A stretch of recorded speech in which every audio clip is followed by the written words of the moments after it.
Bismillahir Rahmanir Rahim. Walhamdulillahi Rabbil Alameen. Wassalatu wassalamu ala Rasulillahi wa ala alihi wa sahbihi ajma'in wa ba'd. So inshallah today we're going to take hadith 8 and 9 because it's really one hadith. Both of them, there's just different narrations of the same hadith of Ibn Abbas radhiyallahu anhuma. Because he got one of the narrations of the hadith is in Sahih Muslim, and the other narration is outside of the Sahihain.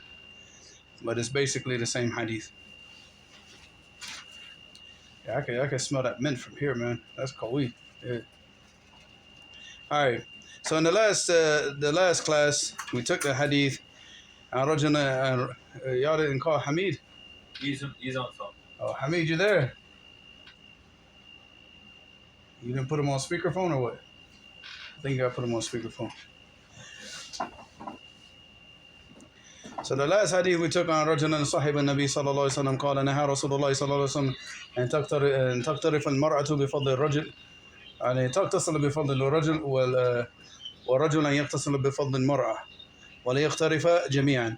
So that was the last hadith that we took where the Prophet صلى الله عليه وسلم prohibited that a man take from the water of the woman, from the leftover water of the woman, and the woman take from the leftover water of the man. وَلِيَقْتَرِفَ جَمِيعًا, that they should both take at the same time. And regardless of them taking at the same time, and we talked about this, and the hadith is authentic. And we said in the last class, inshallah, that the next two hadiths will show that this nahi here is for what? Al-karaha. They show that this is disliked, that it's not haram. All right, because obviously it's an opinion amongst the ulama, from amongst the madahib, that the water that's left over after a person takes a bath is what? It's najis. All right, it becomes najis. And this opinion is a weak opinion. It's a marajur. And of course, this hadith itself, even though they might use this hadith as evidence for that, this hadith in itself refutes it. Because if the woman is taken from the water and the man is taken from the water, then guess what happens? Their hands are going in the water, right? So the water is also it's mustakhdama, so it's used. So it's the same thing. It doesn't matter whether he does it first or she does it first or they do it together. The water is still used. It's still used water, and the person's putting their hands in the water while they're in a state of janaba. So no, the water doesn't become impure. So now we see from the hadith number 8 and 9. Now we're going to see the rajih. We're going to see the hadith that gives the strongest opinion in this issue. وعن ابن عباس رضي الله عنهما أن النبي صلى الله عليه وسلم كان يغتسل بفضل ميمونة رضي الله عنها أخرجه مسلم. So this hadith is reported on the authority of Ibn Abbas. He said that the Prophet صلى الله عليه وسلم كان يغتسل بفضل ميمونة, that he used to bathe with the leftover water of Maymuna, and this hadith is in Sahih Muslim. There's a lot of different kalam around this hadith, but in the end, this is the hadith, and the hadith is authentic. But there are, certain people, they try to say that the hadith is mu'al, and the asl of the hadith is that they used to bathe together. They used to bathe together, but we're going to see from the narration that comes right after it that the Prophet ﷺ used to take from the water that was left over. Like she would take a bath, and he would go in after her and take a bath with the water that was left over. All right, so that's that right there destroys the previous opinion of the people saying that it's prohibited from taking water, from the woman, or the woman taking the leftover water of the man, and it shows that the nahi, that the prohibition in the previous hadith is for al-karaha. It's something that's disliked. It's not haram. All right, so number 9, hadith number 9, and then, like I said, this is the same hadith. It's pretty much the same hadith, but it's from Ibn Abbas radhiyallahu anhuma. He said, "Wali ashabi sunan." Wali ashabi sunan, it means the people, the books of the sunan, which are Sunan Abi Dawud, Sunan At-Tirmidhi, Sunan An-Nasa'i, and Sunan Ibn Majah. So those 4 books of the sunan. All right, he said, اغتسل بعض أزواج النبي صلى الله عليه وسلم في جفنة فجاء ليغتسل منها فقالت له إني كنت جنبا فقال إن الماء لا يجنب وصححه الترمذي وابن خزيمة. And the hadith is authentic. So in this hadith it said اغتسل بعض أزواج النبي صلى الله عليه وسلم. So the narration says that some of the wives of the Prophet صلى الله عليه وسلم bathed. And the narration in Nasa'i, Ibn Abbas, he pinpoints Maymuna, because Maymuna is his aunt. It's his aunt. So he would have more knowledge about what happens amongst them, obviously, because it's his aunt. All right, and he used to stay at the house when it was her night, he would stay also and pray with the Prophet sallallahu alaihi wasallam at night. So he said, so it's really Maymuna, even though the narration says Ba'da Azwaj Nabi. So basically, Maymuna, she took a bath from a jafna. A jafna is like a big bowl that they use for ajeen, to make the dough for the bread. All right, so she poured water in this. So this has like a lot of different things, because number one, you got to understand that this is in the time of the Prophet sallallahu alaihi wasallam. So they weren't like the dishes. If they used this thing for hygiene, and then probably they didn't have like sinks where they could wash dishes and things like that. So more than likely, she took the bath out of this with what? With flour and stuff that's left over in the bowl, and then it's probably mixed in with the water. So this hadith actually shows the different issues. Number one is the issue of the mixture. The mixing. If something mixes with the water, but it doesn't overpower the characteristics of the water, and it's not from najasa, then what?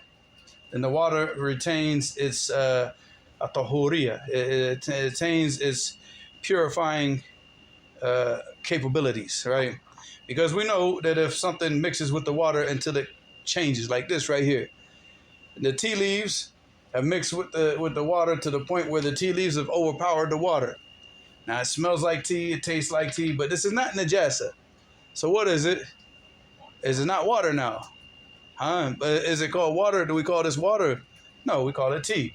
It now takes on other characteristics now, because the components of the water have completely changed. Because if a few tea leaves fell into the water, and maybe the water kind of became like a tinted brownish color or a rustic like color, and it didn't overpower the water, then the water would still retain its qualities and it'd still be able to be used for what? For the purpose of purification. But once it becomes like this, it's no longer water. It's pure, it's tahir, like my son said. It's tahir, but it's not what? It's not tahur. It doesn't have the purifying capability. So we can't use this water for wudhu. We can't use this water for ghusl.